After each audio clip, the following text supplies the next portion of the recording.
कल मुख्यमंत्री मुजफ्फरपुर में आए तो 3 चीज़ जो बंद के बारे में बताएं कि शराबबंदी, कन्या बाल विवाह और दहेज प्रथा पर बोले, महंगाई और रोजगारी पर नहीं बोले। इस पर आपकी पार्टी की ओर से राष्ट्रीय अध्यक्ष हैं, तो आप क्या बोलना चाह रहे थे? सबसे पहले आप मीडिया कर्मी को नमस्कार और हमारे सभी देशवासियों को। जिस टाइम मुख्यमंत्री जी यहाँ आए उनका पूर्व निर्धारित कार्यक्रम था और ये समाज सुधार अभियान लेकर चले हैं। समाज सुधार कैसे होगा इसको तो ये जानते तक नहीं हैं और कुछ जानते भी हैं तो उस पर अमल नहीं करते हैं। ये अपना कार्यक्रम करके भीड़ जुटाते हैं। अभी कोरोना का जो ओमिक्रॉन है वो फैल रहा है बहुत तेज़ी से, दिन दूना रात चौगुना। इसमें तो इनको कार्यक्रम ही नहीं रखना चाहिए, स्थगित कर देना चाहिए। ये भीड़ जुटा के कोरोना को फैला रहे हैं।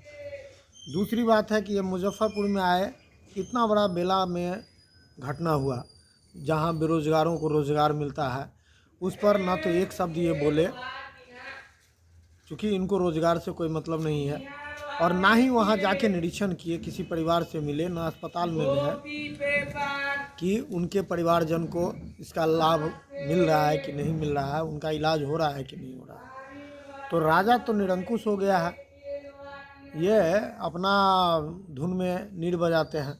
और कल जिस टाइम इनका प्रोग्राम हो रहा था उसी टाइम इनके बगल में सकरा में, भेगराहा में पंकज कुमार झा की हत्या कर दी गई। ये हो क्या रहा?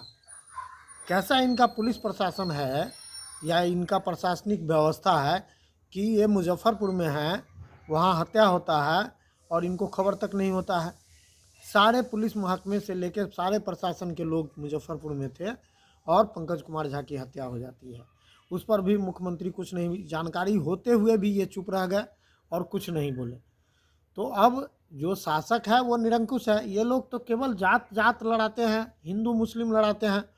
अभी जीतन राम मांझी ब्राह्मणों को गाली दिया, हरामी कहा, सत्यनारायण भगवान को भी साला क्या क्या नहीं कहा है। तो जय श्री राम लोग कहते हैं, सत्यनारायण भगवान विष्णु अवतार को ही माना जाता है और सत्यनारायण भगवान का हम लोग विष्णु का पूजा करते हैं। विष्णु अवतार ही श्री राम है। आप किसी भी पुस्तक में देखिएगा, कहीं अध्ययन कीजिएगा तो विष्णु अवतार ही श्री राम है। तो ना तो उनको राम से मतलब है। जिस राम को आज गाली जीतन राम मांझी दिए हैं, केवल ब्राह्मण को ही गाली थोड़े दिए हैं, सत्यनारायण भगवान को भी साला कहे हैं कि साला भगवान सबके पूजा जो है सो करता है। बताइए, तो इतना घोर अपराध हो रहा है, इस पर कोई मुख्यमंत्री हमारे नहीं एक शब्द बयान दिए हैं, न भाजपा का कोई स्टेटमेंट। सुशील मोदी का एक स्टेटमेंट आया कि जीतन राम मांझी दलित हैं और ये गरियाए हैं तो हम इनके साथ हैं, हमारे प्रधानमंत्री इनके साथ हैं, जीतन राम मांझी के साथ। ये कितना आश्चर्य की बात है। तो इस देश में हो क्या रहा है? आप सत्ता कैसे पाइएगा? कुछ लोग को फ्री में अनाज देते हैं कि वो हमको वोट दे देगा, मतलब वोट अनाज दे के खरीदा जा रहा है। तो कुछ कहना मुश्किल है। बेरोजगारों से उनको कोई मतलब नहीं है। शराबबंदी ये सब ढकोसला अपना चलाते हैं। शराबबंदी होना चाहिए, लेकिन शराब तो हर जगह बिक रहा है और उन्हीं के पार्टी के लोग बेचवा रहे हैं।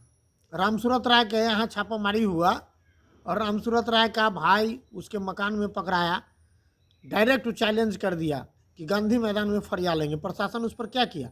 एक छोटा मोटा घटना होता है कहीं तो आप उसको उठा के ले जाते हैं, पिस्टल उसको सटा देते हैं, जेल में रख देते हैं। रामसूरत राय विधानसभा में बोला कि गांधी मैदान में फरिया लेंगे। वो मंत्री है कि फरियाने वाला क्रिमिनल है? तो ये सब बात है। कोई शासन नहीं है, कोई प्रशासन नहीं है। जनता भी गजब की है। जनता कैसे उसको वोट देती है। केरला वगैरह में देखते हैं हम लोग कि यदि शासन अच्छे से काम नहीं करती है तो हर पंचवर्षीय में पलट दिया जाता है उसको। यहाँ तो लोग जो है सो समझ ही नहीं पा रहे हैं यहाँ के लोग। कल की बात है, पंकज कुमार झा की वहाँ घटना हुई है, उनकी हत्या हुई है और यहाँ मुख्यमंत्री का प्रोग्राम तो हो ही रहा था। उसके बाद नाच गान का भी प्रोग्राम रामसूरत राय वगैरह करवाया है, कवि गोष्ठी करता है वाजपेयी जी के नाम पर। तो अब ये क्या है? एक तरफ किसी की हत्या हो रही है और दूसरे तरफ आप नाच गान कर रहे हैं। तो अब कहना बहुत मुश्किल है। जनता के लिए भगवान ही मालिक हैं। ये कलयुग नहीं, उसको भ्रष्ट युग कह सकते हैं आप।